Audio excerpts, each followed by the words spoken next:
Hi, it's Jessica, and I'm back with another book review, and this time it is A Darker Shade of Magic by V.E. Schwab.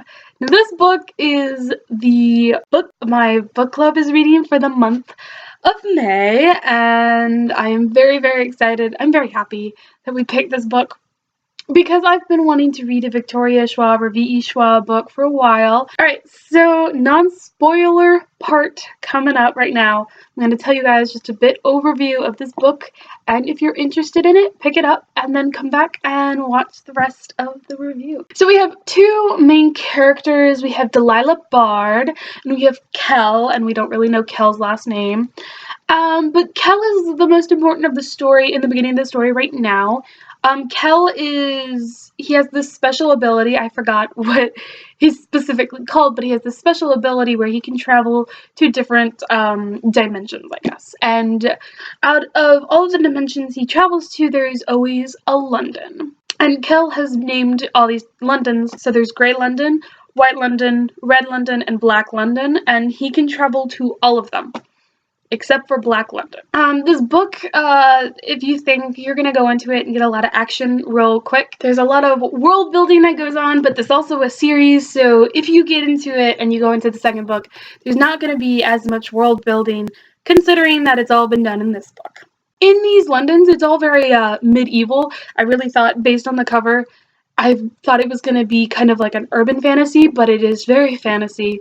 It's kind of the medieval times. So women are supposed to be in corsets and dresses, but Delilah Bard does not do that whatsoever. She pretends to be a man, and she steals for a living. If you think you might be interested in this book, I definitely recommend it. It's a fantastic book.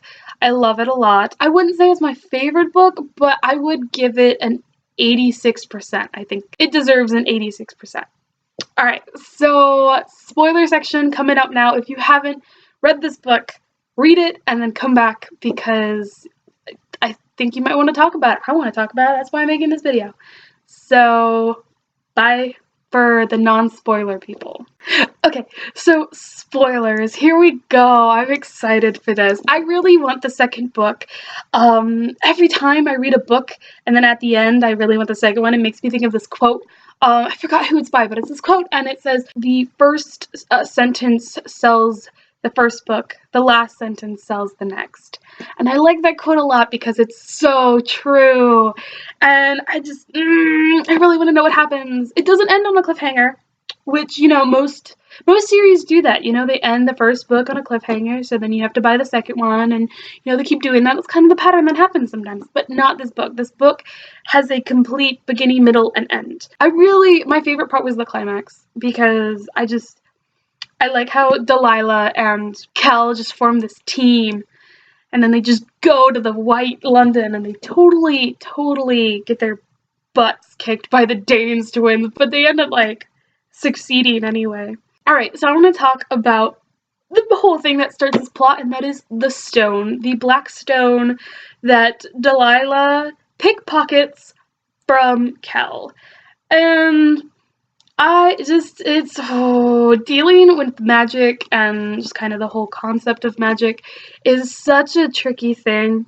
And I liked how all the Londons, just mostly the white and red, had very different views about how to use magic and how magic was to be treated. So in Red London, it's, they're equals, you're meant to use it, but it's also, you have to respect it. And in White London, it's all like it's a slave.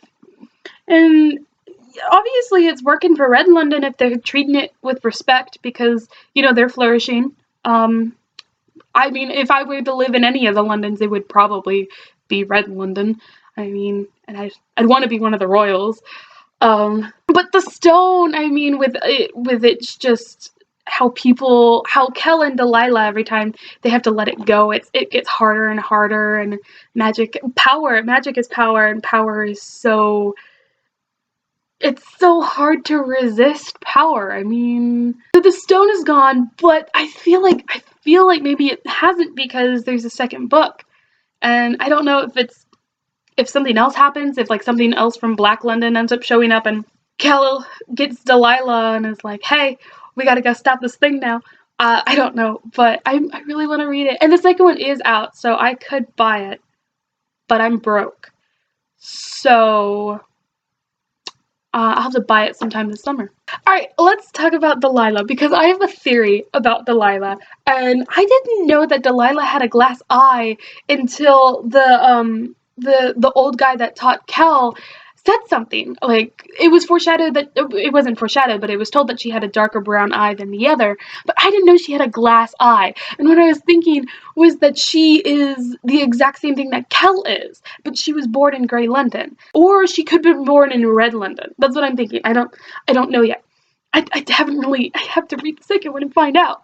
But I think she was born either in Grey London or Red London, maybe even White London. And her parents saw that she had one black eye, and they got rid of it. They like, took the eye out and replaced it with a glass one. No one would know that she has the power to go to the different Londons.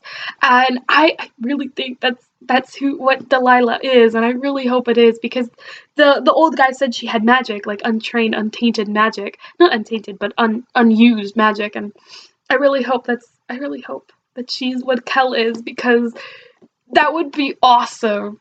Kel I struggle with a little bit because he seems so sheltered. I mean, even though he's like, oh, woe's me, you know, the crown owns me. I mean, the crown treats you like family.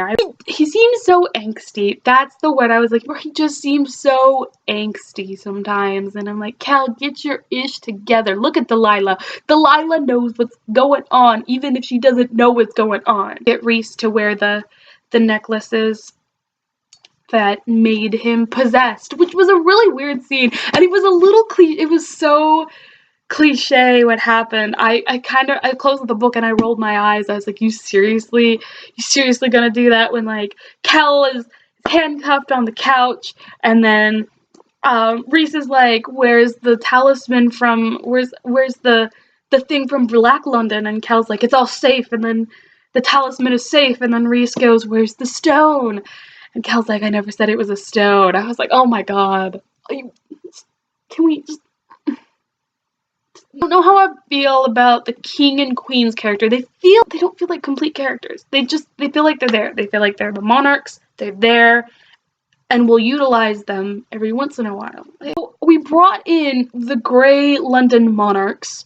The king who's gone mad and blind, and then the king regent. We bring those in for the Grey London, and then we never bring them back. Like, it was just kind of, they're there.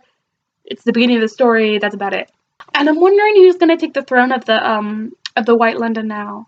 I mean, if Holland stayed alive, and then they killed Athos, would Holland become himself again? That's something I really want to know.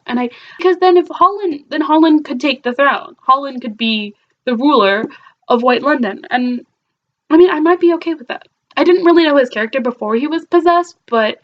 So thank you for watching my review of A Darker Shade of Magic by V.E. Schwab. And I will see you next time.